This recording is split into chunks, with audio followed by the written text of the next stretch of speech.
안녕하세요. 크리스탈과 함께 책 읽는 시간입니다. 오늘 함께 하실 작품은 톨스토이의 부활입니다.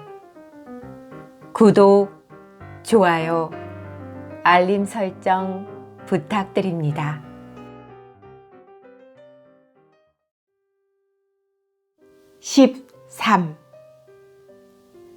그 후 3년 동안 레흘 유도프는 카투샤를 만나지 못했다.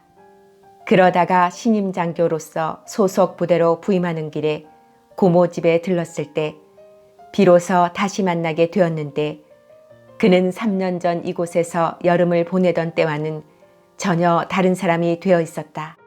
그 당시만 해도 그는 세상의 훌륭한 일을 위해서는 자기의 몸도 돌보지 않을 만큼 순진하고 헌신적인 청년이었지만, 지금의 그는 자기의 쾌락만을 사랑하는 타락하고 세련된 이기주의자가 되어 있었다.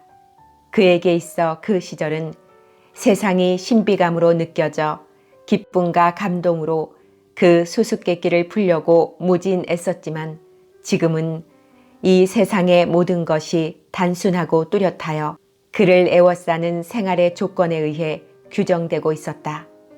그 무렵에는 자연과의 교감, 자기보다 먼저 생활하고 사색하고 느낀 사람들, 특히 철학자나 시인을 안다는 것은 꼭 필요하고 소중한 일이었지만, 지금은 인간이 만든 제도하에서 친구들과의 교분이 더 필요하고 중요한 일이었다.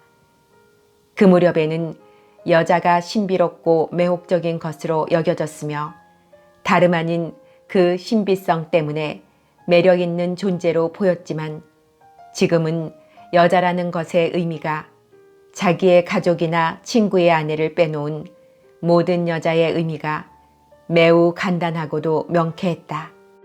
그때에는 많은 돈이 필요 없었고, 어머니가 주는 돈의 3분의 1도 남을 정도였으며, 아버지의 유산인 토지를 마다하고 농민들에게 나누어 줄 수 있는 정도였지만, 지금은 어머니가 보내주는 한 달에 1,500루블의 용돈도 모자라 벌써 몇 번이나 돈 때문에 어머니와 불쾌한 말다툼까지 했다.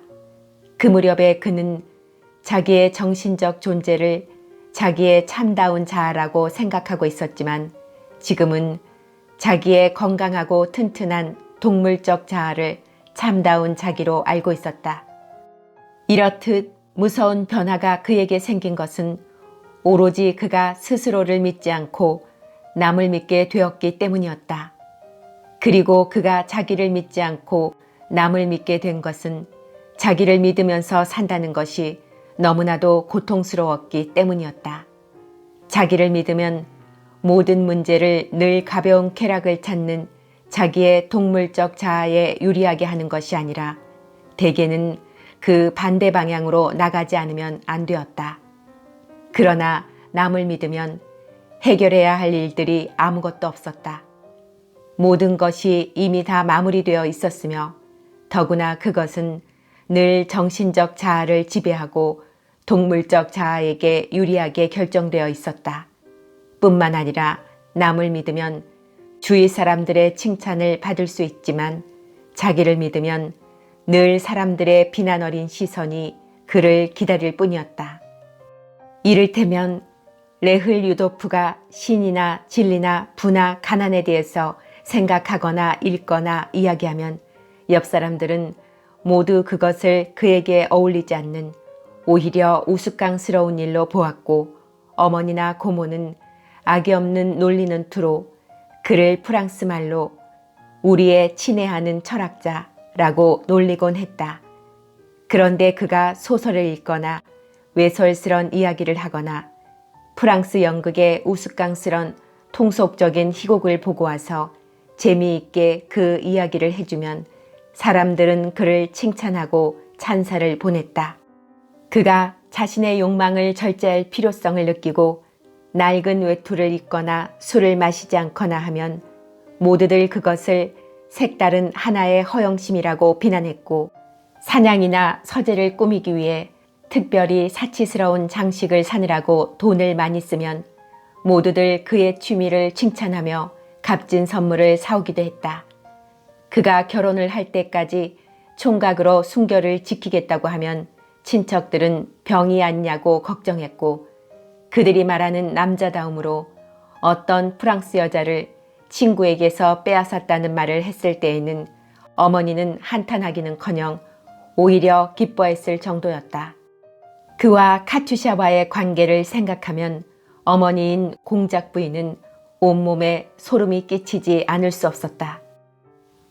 이것과 마찬가지로 레흐 유도프가 성년이 되어 토지 사유를 옳지 못한 일이라고 생각하고 아버지에게서 유산으로 물려받은 얼마 안 되는 토지를 농민들에게 분배했을 때 그의 행위는 어머니나 친척들을 고통의 구렁텅이로 몰아넣었고 친척들의 끊임없는 나무란과 비웃음의 대상이 되기도 했다. 그러나 레흐 유도프가 근위대에서 근무하게 되어 집안 좋은 동료들과 돌아다니며 쾌락을 일삼거나 놀거나 도박을 하다 크게 져 어머니 엘레나 이바노브나 공작 부인이 은행에서 돈을 꺼내지 않으면 안 되었을 때도 어머니는 한마디의 잔소리도 하지 않고 상류 사회에서는 젊었을 때 미리 이러한 우두를 맞아두는 것은 당연한 일이요, 오히려 잘된 일이라고 생각했다. 처음에는 레흐 유도프도 유혹과 싸워봤지만 그가 자기를 믿고 선이라 생각한 모든 것은 다른 사람들에게는 악으로 여겨졌고 반대로 남을 믿고 그가 악이라고 생각하는 모든 것이 주위 사람들에 의해 선이라고 생각되어졌다. 그래서 레흐 유도프는 마침내 자기를 믿는 것을 단념하고 남을 믿게 되었다. 처음 얼마 동안은 자기 마음속의 진실을 부정하는 것이 몹시 언짢았지만 그 불쾌감은 잠시뿐이었고 마침 그 무렵 술과 담배 맛을 알아 그 언짢은 기분 때문에 괴로워하지 않게 되었으며 오히려 커다란 해방감마저 느끼게 되었다. 이렇듯 레흐 유도프는 타고난 성격대로 주위의 모든 사람이 인정하는 이 새로운 생활 속에 열정적으로 뛰어들어 무언지 다른 것을 요구하는 자기 내부의 진실을 완전히 짓눌러버리고 말았다. 이것은 페테르부르크로 이사한 뒤로부터 시작하여 군대의 복무로 빈틈없이 그의 몸에 익숙하게 되었다. 군대 복무는 일반적으로 인간을 타락시켰다. 왜냐하면 그 세계에 들어간 사람을 완전한 무의, 즉 유익한 지적 활동이 모자라는 조건 속에 두어 사회인으로서의 의무에서 해방시키고 그 대신 군대, 군복, 군기라는 한정된 명예만을 앞세워 한편으로는 다른 사람들에 대한 무제한의 권력을, 다른 한편으로는 윗사람에 대해 노예와 같은 복종을 요구하기 때문이다. 그런데 군복이나 군기 같은 독선적인 명예와 폭력 및 살인이라는 독단적인 허가가 함께하는 이 군대 근무의 일반적인 타락에 부유하고 집안 좋은 장교들만이 근무하는 선택된 근위대에서 볼 수 있는 것처럼 돈이 남아돌고 더구나 황족과 친분이 있다는 우월감에서 생기는 타락이 더해지면 이 타락은 그 속에 빠진 사람들을 이기주의의 완전한 광적 상태에까지 빠뜨리게 한다. 군대에서 동료 사관들과 같은 생활을 하게 된 뒤부터 레흐 유도프는 이와 같은 이기주의에 미친 듯한 소용돌이 속에서 헤어나지는 못했다.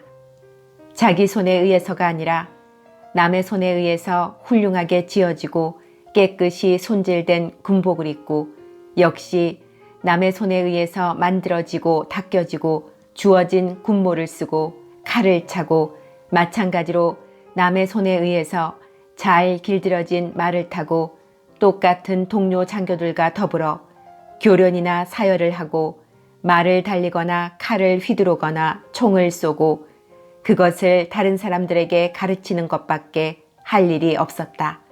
다른 일은 아무것도 없었다. 그런데도 가장 높은 지위에 있는 사람들은 젊은이도 늙은이도 황제도 그 측근자들도 이 일을 좋아할 뿐만 아니라 찬양하며 특히 그 수고를 지하하고 있었다. 이런 교련이 끝나면 장교 클럽이나 최고급 레스토랑에 모여서 식사를 하거나 술을 마시며 어디서 긁어왔는지 모르는 돈을 써대는 것이 모범적인 중요한 행동으로 되어 있었다. 그러고 난 뒤에는 또 극장, 무도회, 여자, 그리고 다시 말을 타고 칼을 휘두르고 질주하고는 또 돈을 뿌리고 술, 도박, 여자를 되풀이했다. 이러한 생활이 특히 군인을 타락시키는 것은 만일 군인 말고 보통 사람들이 이와 같이 생활을 한다면 마음속으로 부끄러워하지 않고는 못 베기나 군인은 그것을 당연한 일로 알고 그런 생활을 자랑하고 자긍심으로 삼기 때문이다. 특히 레흘 유도프가 근무하던 무렵은 터키에 대해 선전포고를 한 뒤에 이른바 전시 중이라 특히 이런 경향이 심했다. 레흘 유도프는 그의 생애의 이 시기에 막연히 이렇게 생각하고 있었다. 우리는 싸움터에서 생명을 바칠 각오로 싸우고 있다. 그러므로 이런 자유롭고 즐거운 생활이 허락되고 또 이런 것들이 우리에게는 당연히 필요하다. 그리고 그 무렵 그는 전에 스스로에게 가했던 모든 도덕적 학대에서 해방된 감격에 잠겨 끊임없이 미친 듯한 이기주의의 만성적 증세에 빠져 있었다. 이런 생활 속에 3년이라는 세월이 흐른 뒤 고모 집에 들렀을 때 그는 여러 가지로 변한 상태에 있었던 것이다. 14. 레흘 유도프가 고모 집에 들른 것은 그곳이 이미 이동 중인 그의 연대를 쫓아가는 길목에 있었던 것과 고모들이 보고 싶어하는 이유도 있었지만 무엇보다도 큰 이유는 카투샤를 만나기 위해서였다. 어쩌면 그의 마음속 깊숙이 카투샤에 대한 좋지 못한 태도가 이미 싹트고 있었고 그것은 이제 완전히 고삐가 풀린 그의 동물적 자아가 자꾸만 그에게 유혹하고 있었는지도 모르지만 그는 그것을 깨닫지 못하고 있었다.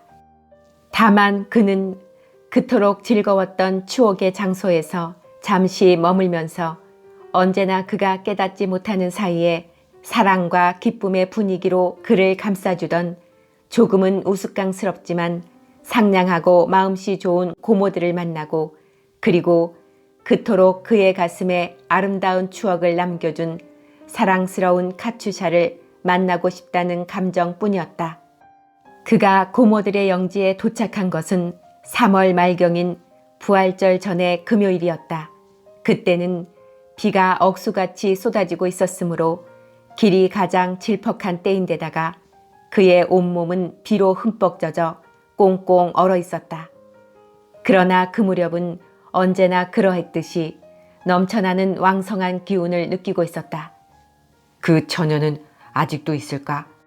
하는 두근거리는 가슴으로 낯익은 오래된 지주집 지붕에서 떨어진 눈이 보기 흉하게 남아있는 벽돌담으로 둘러싸인 뜰로 마차를 몰았다. 그는 마차의 방울소리를 듣고 그녀가 문 앞으로 달려나와 줄 것을 마음속으로 깊이 원하고 있었다. 그러나 소리를 듣고 달려나온 것은 마르를 닦고 있었는지 맨발에 옷자락을 걷어올리고 양동이를 든 두 하녀들이었다. 문 앞 현관에도 그녀는 나타나지 않았다. 거기서도 역시 청소를 하고 있는 듯 앞치마를 두른 하인 치온이 나와 있을 뿐이었다. 그리고 비단 옷을 입고 실내 모자를 쓴 소피아 이바노브나가 현관 홀에서 나왔다. 아이고 반갑구나. 참 잘 왔다. 그에게 키스를 하며 소피아 이바노브나는 말했다. 큰 고모님은 몸이 좀 불편하셔. 교회에서 지치신 모양이야. 성찬식에 다녀왔단다. 축하합니다 고모님. 레흘 유도프는 고모 손에 살짝 키스하며 말했다. 죄송합니다. 고모님 옷을 적셔서. 방으로 가자. 어쩌면 흠뻑 젖었구나. 벌써 수염을 다 기르고. 카투샤! 카투샤! 빨리 커피를 내오너라. 네, 곧 내갑니다. 그리운 기분 좋은 상냥한 목소리가 복도 쪽에서 들려왔다. 레흘 유도프는 설렘으로 가슴이 저려왔다. 있구나. 그는 태양이 구름 사이로 얼굴을 내민 것 같은 심정이었다. 레흘 유도프는 기쁜 표정으로 치온을 따라 전에 쓰던 자기 방으로 옷을 갈아입으러 갔다. 레흘 유도프는 치온에게 카투샤에 관한 여러 가지 궁금한 것을 물어보고 싶었다. 어떻게 되었는가? 어떤 생활을 하고 있는가? 아직 시집은 가지 않았는가? 그러나 치온은 지나치게 정중한 데다 몹시 공손한 태도로 자기 손으로 직접 젊은 나리의 손에 물을 부어드리겠다고 우기는 고집쟁이여서 레흘 유도프는 도저히 카투샤에 대한 것을 물을 용기가 없었다. 레흘 유도프는 그의 손자들과 형님이라 별명이 붙은 늙은 말과 집을 지키는 폴칸이라는 개에 대해서 묻는 것으로 질문을 그만두었다. 모두 다 잘 있는데 폴칸만이 지난해에 광견병으로 죽었다고 했다. 젖은 옷을 죄다 벗고 산뜻한 새 옷에 팔을 꿰다가 레흘 유도프는 바쁜 발소리와 문 두드리는 소리를 들었다. 그 걸음걸이와 문 두드리는 소리는 그의 귀에 익은 카투샤의 것이었다. 그런 식으로 걷고 그런 식으로 두드리는 사람은 분명 카투샤 뿐이었다. 그는 다시 허둥대며 젖은 외투를 걸치고 문 쪽으로 달려갔다. 들어와요. 그녀였다. 카투샤였다. 옛 모습 그대로였다. 전보다 한층 더 성숙한 아름다움이 있었다. 미소를 담은 채 천진스럽게 약간 사파린 까만 눈동자로 밑에서 올려보는 듯한 것도 예전 그대로였다. 역시 그녀는 산뜻한 흰 앞치마를 두르고 있었는데 고모한테서 지금 갓 포장해서 꺼낸 향긋한 비누와 올이 굵은 큼직한 러시아식 타올을 2개 가지고 왔다.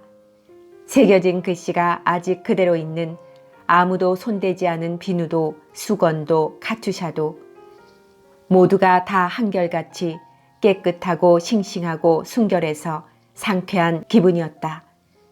아직도 단단한 꽃봉오리를 연상시키는 사랑스런 빨간 입술이 역시 전과 마찬가지로 그의 앞에 두고 누를 수 없는 기쁨으로 꼭 다무려져 있었다. 안녕하세요. 드미트리 이바노비치. 그녀는 가까스레 말했다. 순간 얼굴이 확 붉어졌다. 아, 잘 있었소? 그는 너라고 불러야 할지 당신이라고 고쳐 불러야 할지 몰라 그녀와 마찬가지로 얼굴을 붉혔다. 그동안 잘 있었소? 덕분에. 이것은 고모님이 주신 도련님이 좋아하시는 장미 향기가 나는 비누예요. 하며 그녀는 테이블 위에 비누를 놓고 수건을 안락의자 팔걸이에 걸쳤다. 도련님은 자기 것을 갖고 계셔. 손님의 자주성을 고집하는 우직한 하인 치오는 뚜껑이 열린 채로 있는 레홀 유도프의 큼직한 화장 상자를 엄격한 얼굴로 가리켰다. 그 속에는 많은 화장수와 솔, 머릿기름, 향수, 그 밖에 온갖 치장 도구가 들어있었다. 고모님께 고맙다고 말씀드려요. 아, 정말 오기를 잘했소. 레흘 유도프는 전에 곧잘 그랬듯이 마음이 다시 상쾌하게 부드러워지는 것을 느끼면서 말했다. 그녀는 이 말에 환한 미소로 대답하고 그대로 나갔다. 고모들은 언제나 레흘 유도프를 사랑하고 있었지만 이번에는 다른 어느 때보다도 더 반가이 그를 맞았다. 그는 전쟁터로 가는 도중이라 부상당할지도 몰랐고 잘못하면 죽을지도 몰랐다. 이 점이 고모들을 감상적인 기분으로 만들었다. 레흘 유도프의 여행 일정은 고모네 집에서 하룻밤만 묵을 작정이었다. 그런데 카츄샤를 보자 이틀 뒤에 있을 부활절을 여기서 맞고 싶어져서 오데사에서 만나기로 한 친한 동료 셈보크에게 고모님 댁에 들러달라는 전보를 쳤다. 네흘 유도프는 카츄샤를 만난 그날부터 그녀에게 예전과 같은 감정을 느꼈다. 전과 마찬가지로 지금도 카츄샤의 하얀 앞치마 차림을 보면 가슴이 두근거리고 그녀의 발소리나 웃음소리만 들어도 기쁨에 어쩔 줄을 몰라 했다. 특히 그녀가 생글생글 웃고 있을 때 젖은 포도알 같은 그 까만 눈동자를 보면 마음의 감동을 억제할 수가 없었다. 그리고 무엇보다도 그녀가 그를 만날 때마다 얼굴을 붉히는 것을 보면 저도 모르게 가슴이 울렁거렸다. 그는 카츄샤를 사랑하고 있다는 것을 느끼고 있었다. 그러나 전에는 사랑이 신비로운 것으로 여겨져 자기가 그녀를 사랑하고 있다는 것을 제 자신에게 털어놓을 용기조차 없었고 사랑을 할 수 있는 것은 일생에 한 번뿐이라고 생각하고 있었다. 그런데 지금은 자기가 사랑하고 있음을 알고 그것을 기뻐하며 제 자신에게는 인정하지 않았지만 그 사랑이 어떤 것이고 어떤 결과를 낳는다는 것을 어렴풋이나마 알면서도 그 사랑에 곧장 빠져들어갔다. 모든 사람이 다 그렇겠지만 네흘 유도프의 내부에도 두 가지의 인간이 살고 있었다. 한 사람은 남에게 행복이 될 수 있는 그런 행복만을 추구하는 정신적인 인간이고 다른 한 사람은 오직 자기만을 위해 행복을 찾고 그 행복을 위해서는 온 세계의 행복마저 희생시키려는 동물적인 이기적인 인간이었다. 페테르부르크에서의 생활과 군복무에서 습득된 이기주의의 성미가 급해진 상태여서 이 시기에는 이 동물적 인간이 그를 정복하여 정신적인 인간을 꼼짝 못하게 지배하고 있었다. 그런데 카츄샤를 만나 예전에 그녀에게 품었던 감정을 새로이 느끼게 된 그의 마음속에는 정신적 인간이 머리를 쳐들어 그 권리를 옹호하기 시작했다. 그리하여 네흘 유도프의 내부에서는 부활절까지의 이틀 동안 그가 깨닫지 못하는 마음속의 갈등이 끊임없이 이어지고 있었던 것이다.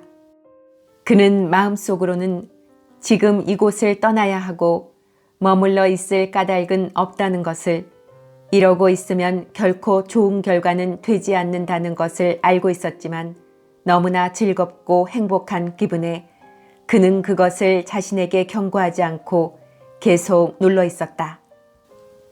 토요일 밤, 즉 거룩한 그리스도가 부활한 전날 밤, 신부가 부사제와 성당 하인을 데리고 새벽 기도를 드리기 위해 성당과 고모네 집 사이 3km 진창길을 썰매를 타고 그들의 말에 따르면 지독한 고생을 하면서 찾아왔다.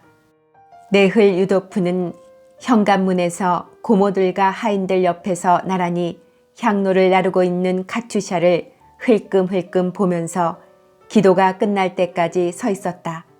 그리고 신부와 고모들과 그리스도 부활에 대한 축복의 입맞춤을 나누고 침실로 돌아가려다가 그는 복도에서 늙은 하녀 마트로나 파블로브나와 카츄샤가 케이크와 물들인 달걀을 신성하게 하기 위해서 성당에 가져갈 준비를 하고 있는 소리를 들었다. 나도 가자. 그는 문득 나도 갈까 하고 생각했다. 성당까지의 길은 마차도 썰매도 갈 수 없다기에 고모집에서 마치 자기 집처럼 행동하고 있던 네흘 유도프는 자는 것을 그만두기로 하고는 이름이 형제인 늙은 말에 안장을 얹게 하고 예장용 군복에 승마바지를 입고 그 위에 외투를 걸친 채 살이 쪄 몸이 둔해져 줄곧 콧깃만 뿜어대는 늙은 말을 타고 진흙과 눈으로 질펀거리는 어두운 길을 더듬어 성당으로 갔다. 15. 이날의 새벽 미사는 그 뒤 레흐 류도프의 일생을 통하여 가장 밝고 잊을 수 없는 추억의 하나가 되었다. 사방으로 쌓인 눈 때문에 환하게 보이는 캄캄한 밤길을 무릉덩이 속으로 발이 빠지면서 성당으로 갔다. 성당 주변에 켜진 등불을 보고 귀를 쫑긋거리기 시작하는 늙은 말을 재촉하여 그가 가까스로 성당의 뜰에 들어갔을 때 미사는 벌써 시작되고 있었다. 농부들은 그가 마리아 이바노브나의 조카라는 것을 알자 말을 내릴 수 있는 마른 자리로 그를 데리고 가서 말을 맨 다음 그를 성당 안으로 안내했다. 성당은 부활절을 축복하는 사람들로 가득 차 있었다. 오른편은 농민들의 자리로 노인들은 집에서 짠 긴 우도술 입고 남학신의 깨끗하고 흰 각반을 찼으며 젊은이들은 새 비단 옷에 화려한 띠를 메고 가죽 장화를 신고 있었다. 왼편은 여자들의 자리로 빨간 비단 수건을 쓰고 소매 없는 비단 웃도리 밑으로 새빨간 소매를 내놓았으며 푸른색, 녹색, 알록달록한 여러 가지 화려한 치마를 입고 징을 박은 단화들을 신고 있었다. 검소한 노파들은 흰 머리수건을 쓰고 잿빛 우도과 구식 치마에 단화나 새신을 신고 뒤쪽에 서 있었다. 그 사이를 머리에 기름을 반질반질하게 바르고 나들이 옷을 입은 아이들이 메우고 있었다. 남자들은 성호를 긋고 머리카락을 늘어뜨리면서 절을 했다. 여자들은, 특히 노파들은 촛불이 켜져 있는 성상에 비디른 눈동자를 고정시킨 채 성호를 긋기 위해 깍지 낀 손을 머리수건에 싼 얼굴과 양옆의 어깨와 가슴을 차례로 힘차게 누르며 무언지도 모를 말을 중얼거리면서 선체로 혹은 무릎을 꿇고 윗몸을 구부렸다. 아이들은 어른들의 흉내를 내며 열심히 기도를 올렸다. 성단의 금빛 휘장은 사방에서 타오르는 크고 작은 촛불에 의해 빛나고 있었다. 샹들리에에는 많은 초가 꽂혀 있고 성가대석에서는 부유한 사람들로 편성된 베이스와 소년들의 소프라노가 뒤섞인 서투르지만 환희에 찬 노랫소리가 유쾌하게 울려왔다. 레흐 류도프는 앞으로 나갔다. 중앙은 기빈석으로 되어 있어서 부인과 세일러복을 입은 아들을 데리고 온 지주들과 경찰서장, 우체국장, 장식이 달린 장화를 신은 상인, 훈장을 단 촌장들이 늘어서 있고 설교대 오른편 지주의 아내들 뒤에는 자줏빛 의상을 입고 선을 댄 흰 쇼를 두른 마트로나 파블로브나와 허리를 잔주름으로 된 흰 옷에 하늘색 띠를 두르고 까만 머리에 빨간 리본을 맨 카투샤가 나란히 서 있었다. 축제답게 모든 것이 엄숙하고 즐겁고 아름답기만 했다.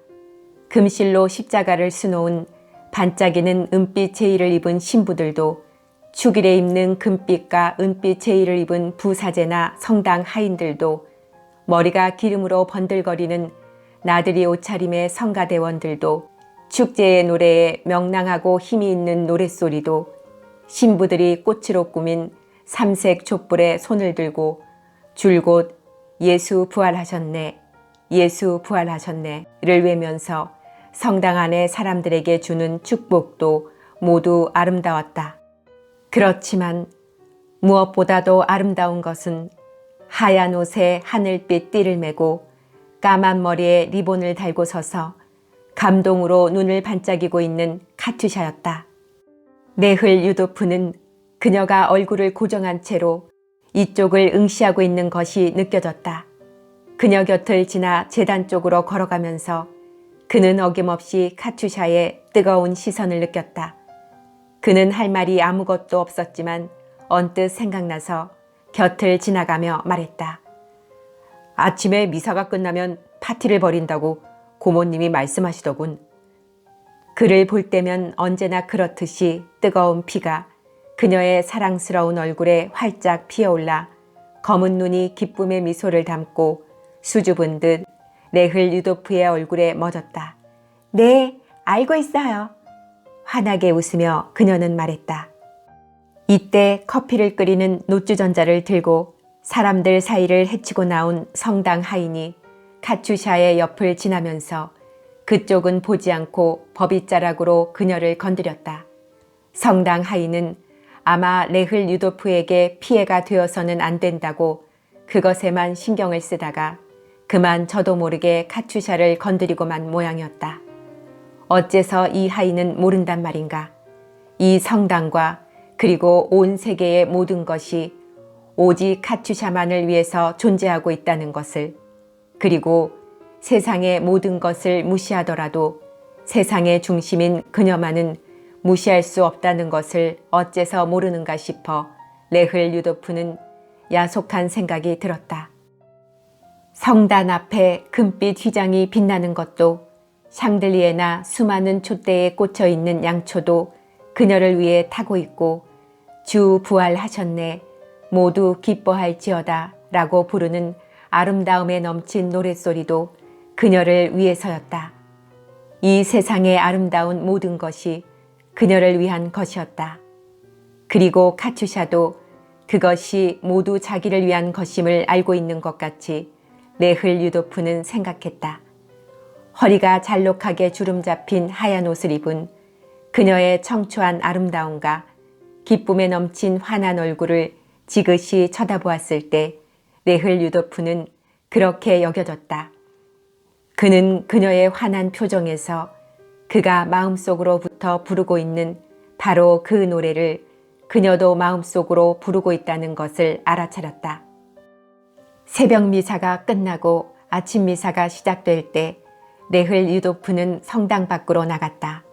그를 알아본 사람들이 길을 비켜주며 인사를 했다. 그리고 누구시지? 하고 묻는 사람도 있었다. 그는 성당 입구에 멈춰섰다. 거지들이 그를 애워쌌다. 그는 지갑에 있는 잔돈을 나누어주고 층계를 내려갔다. 벌써 어둠이 걷히고 사방이 보일 만큼 날이 환히 밝아오고 있었지만 아직 해는 뜨지 않았다.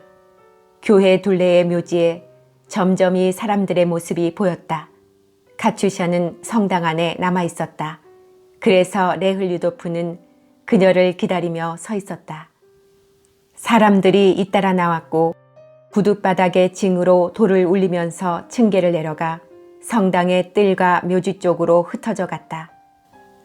마리아 이바노브나의 단골인 과자가게 노인이 레흘 유도프를 불러 머리를 흔들면서 그리스도 부활에 입맞춤을 했다. 그리고 비단 머리수건 밑으로 주름투성이의 목덜미를 드러낸 그의 늙은 아내가 엷은 보랏빛으로 칠한 달걀을 보자기에서 꺼내어 레흘 유도프에게 주었다. 이때 새 방코트에 녹색 띠를 맨 젊고 건장한 농부가 싱글벙글 웃으면서 가게로 다가왔다. 그는 그리스도 부활하셨네 하고 눈으로 웃으면서 말하고 레흘 유도프 쪽으로 얼굴을 내밀며 농사꾼다운 독특한 기분 좋은 냄새로 그를 감싸며 곱슬곱슬한 턱수염으로 간지리면서 레흘 유도프의 입술 한가운데를 그 뻣뻣하고 싱싱한 입술로 3번 눌러 키스했다. 레흘 유도프가 농부와 키스를 나누고 다갈색으로 칠한 달걀을 받았을 때 마트로나 파블로브나의 금녹색 옷과 빨간 리본을 맨 귀여운 까만 머리가 밖으로 모습을 드러냈다. 카츄샤는 앞에 가는 사람들 머리 너머로 그를 곧 알아보았다. 그는 그녀의 얼굴이 활짝 웃음 짓는 것을 보았다. 카츄샤와 마트로나 파블로브나는 층계 입구에 멈추어 서서 거지들에게 돈을 주었다. 코는 없어지고 그 자리에 붉은 딱지가 앉은 거지가 카츄샤 앞으로 다가갔다. 그녀는 손수건에서 무언지 꺼내어 거지에게 준 뒤 가까이 다가가서 조금도 혐오하는 빛도 없이 오히려 기쁜 듯 눈을 반짝이면서 3번 입을 맞추었다. 그녀가 거지에게 입맞춤하고 있을 때 그녀의 눈이 레흘 유도프의 눈길과 마주쳤다. 그것은 제가 하고 있는 일이 옳은 일일까요? 하고 묻는 듯한 눈빛이었다. 그렇고 말고 사랑스러운 카투샤, 다 좋은 일이야. 아름다운 일이지. 나는 너를 사랑해. 두 사람이 층계를 내려올 때 레흘 유도프는 그쪽으로 걸어갔다. 그는 키스할 생각이 아니었다. 그저 그녀 곁에 있고 싶었던 것이었다. 그리스도 부활하셨네 하고 머리를 숙여 싱글벙글 웃으면서 마트로나 파블로브나가 말했다. 그 목소리에는 오늘은 상관없어요 하는 듯한 투가 깃들여 있었다. 그리고 조그맣게 접은 손수건으로 입술을 닦고는 그에게 입술을 내밀었다. 정녕 부활하셨네. 레흘 유도프는 입맞춤하면서 말했다. 그는 카투샤를 보았다. 그녀는 부끄러운 듯 얼굴을 붉히며 곧 앞으로 나섰다. 그리스도 부활하셨네. 드미트리 이바노비치.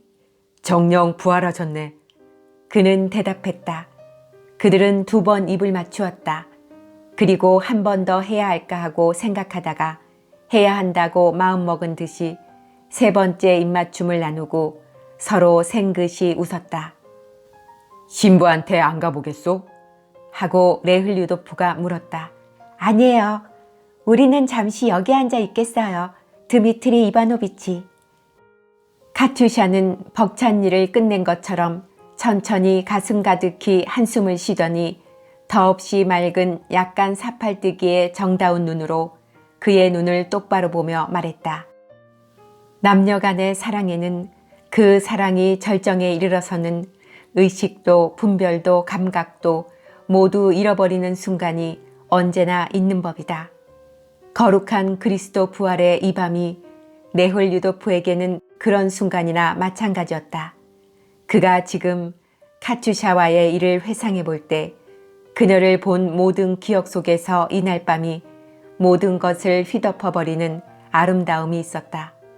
반짝반짝 눈이 나는 검은 머리, 가느다란 허리와 아직 덜 여문 가슴을 깨끗하게 감싼 잘록하게 주름 잡힌 하얀 옷, 붉게 상기된 얼굴, 잠이 부족해 약간 사시가 눈에 띄는 부드럽게 젖은 까만 눈, 그리고 그녀가 가진 모든 것에는 2가지 큰 특징이 있었다.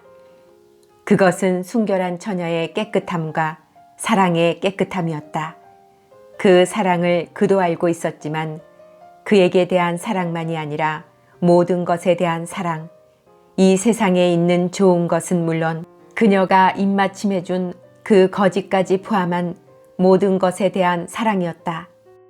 레흘 유도프는 그녀에게 이런 사랑이 있었다는 것을 알고 있었다. 그것은 그날 밤과 아침에 걸쳐 그의 마음속에서 이 사랑을 깨달았기 때문이며 또 그 사랑 속에서 그녀와 하나로 합쳐졌다는 것을 분명히 인식하고 있었기 때문이다. 아, 만약 모든 것이 그날 밤에 지녔던 그 감정대로 머물러 있었더라면, 그렇다. 그 모든 끔찍한 일이 거룩한 그리스도가 부활한 그날 밤 뒤에 벌어졌다. 그는 지금 배심원 대기실 창가에 앉아 이렇게 생각했다. 16. 레흘 유도프는 성당에서 돌아와 고모들과 축제 음식을 먹고 군대에서 몸에 밴 습관대로 기분을 바꾸기 위해 보드카와 포도주를 마시고는 자기 방으로 돌아가 옷을 입은 채로 곧 잠이 들었다. 조심스럽게 문 두드리는 소리에 그는 눈을 떴다.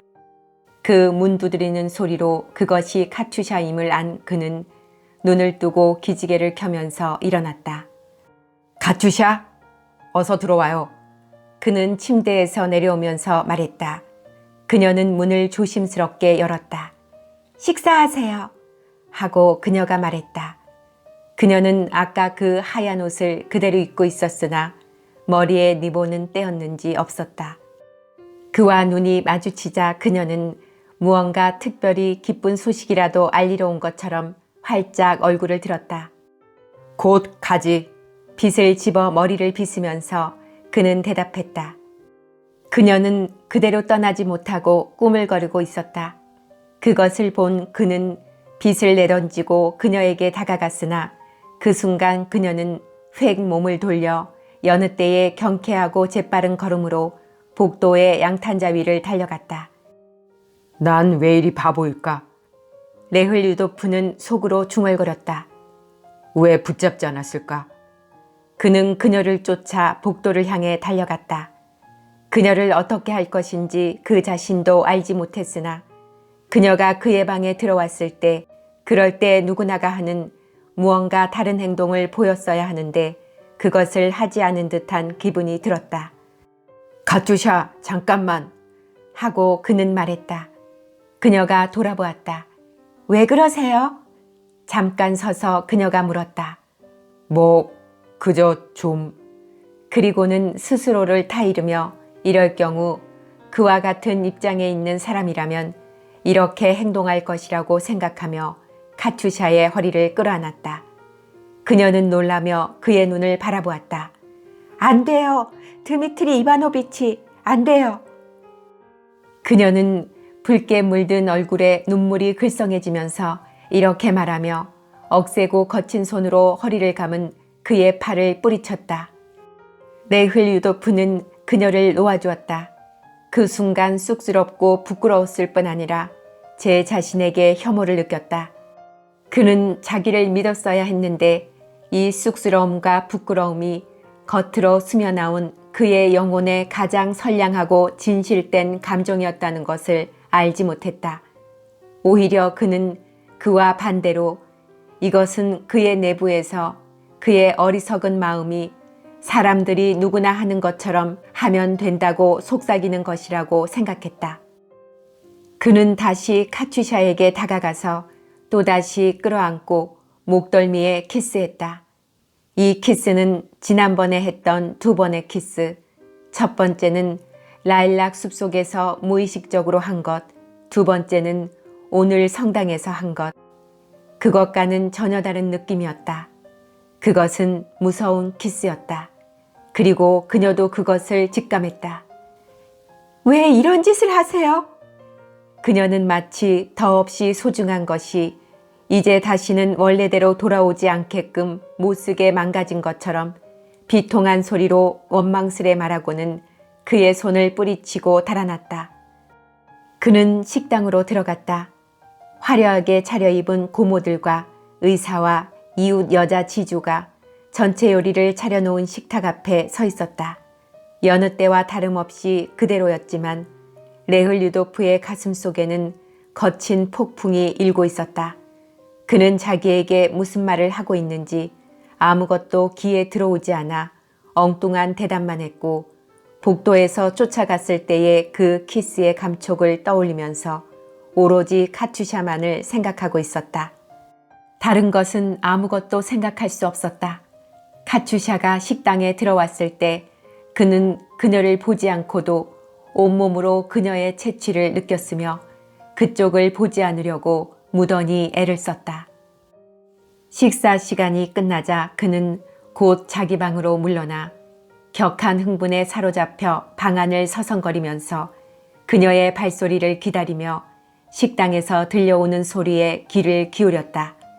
이제 그의 내부에 도사리고 있던 동물적 자아가 고개를 쳐들었을 뿐 아니라 그가 왔을 때와 오늘 아침 성당에서까지 그에게 나타났던 그 정신적 자아를 마구 짓밟듯 하여 지금은 그 무서운 동물적 자아만이 그의 마음속을 지배하고 있었다. 그는 줄곧 그녀의 동정을 살피고 있었지만 낮에는 단둘이 만날 기회를 한 번도 잡을 수가 없었다. 그녀가 아마도 그를 피하고 있었기 때문인 것 같았다.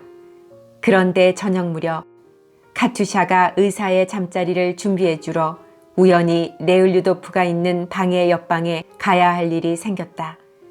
그녀의 발소리가 들리자 레흘 유도프는 마치 죄라도 지은 사람처럼 발소리를 죽이고 숨을 죽이면서 그녀 뒤를 따라 슬그머니 방 안에 들어갔다. 새하얀 베갯잎 속에 두 손을 넣어 베개 끝을 누른 채 그녀는 레흘 유도프를 돌아보며 생긋 웃었다. 그러나 그것은 예전의 기쁨에서 느껴지는 기쁨에 넘치는 웃음이 아니라 두려움에 호소하는 듯한 웃음이었다.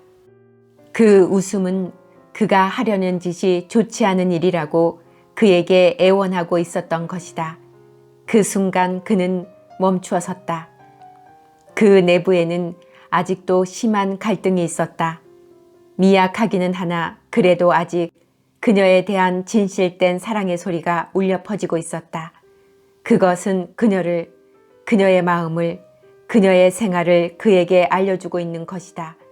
그러나 또 하나의 소리는 망설이면 그의 쾌락을, 그의 행복을 놓쳐버린다고 그를 충동질하고 있었다. 이 두 번째 쾌락의 소리가 첫 번째 소리를 사로잡아 버렸다. 그는 과감하게 그녀 곁으로 다가갔다. 무서운, 억제할 수 없는 동물적 감정이 그를 부추기고 있었다. 네흘 유도프는 그녀를 강하게 끌어안은 채 침대에 앉혔다. 그리고 다시 무엇인가 다른 행동을 해야 한다는 것을 느끼면서 자기도 그 옆에 앉았다. 드미트리 이바노비치, 이러시면 안 돼요. 제발 놓아주세요. 그녀는 애원하듯 말했다. 마트로나 파블로브나가 와요. 그녀는 몸을 뿌리쳐 그에게 벗어나면서 소리 죽여 말했다. 정확히 누군가 문 앞에 다가오는 발소리가 들렸다. 그럼 오늘 밤에 가지. 하고 레을리도프가 말했다. 혼자겠지?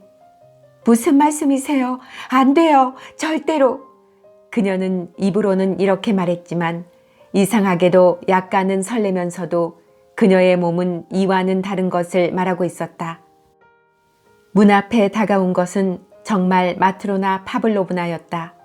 그녀는 담요를 들고 방 안에 들어와 꾸짖는 얼굴로 네흘 유도프를 바라보고는 화난 듯이 담요를 잘못 가지고 온 카츄샤를 나무랐다. 네흘 유도프는 잠자코 방에서 나왔다. 이제 부끄럽다는 생각도 없었다. 마트로나 파블로브나의 표정에서 그녀가 자기를 비난하고 있다는 것을 눈치챘다. 그리고 자기를 비난하는 것도 당연하고 자기가 하는 짓이 좋지 못한 행동이라는 것도 알고 있었으나 카츄샤에 대한 지금까지의 깨끗한 애정의 그늘에서 빠져나온 동물적 감정이 그를 사로잡고 그를 다스리며 다른 아무것도 인정하려 들지 않았다. 그는 지금 감정을 만족시키기 위해 무엇을 해야 할 것인가를 깨달았으며 오직 그것을 실행하기 위한 방법을 찾고 있었다. 초저녁부터 줄곧 그는 마음이 안정이 안 되어 고모들의 방에 가보았다가 자기 방에 돌아왔다가는 바깥 층계로 나가보기도 하면서 어떻게 하면 그녀가 혼자 있는 기회를 잡을 수 있을까 하고 오로지 그것에만 몰두했다. 그녀는 그런 그를 피하고 있었고 마트로나 파블로브나는 카츄샤에게서 눈을 떼지 않으려고 무던히 애쓰고 있었다.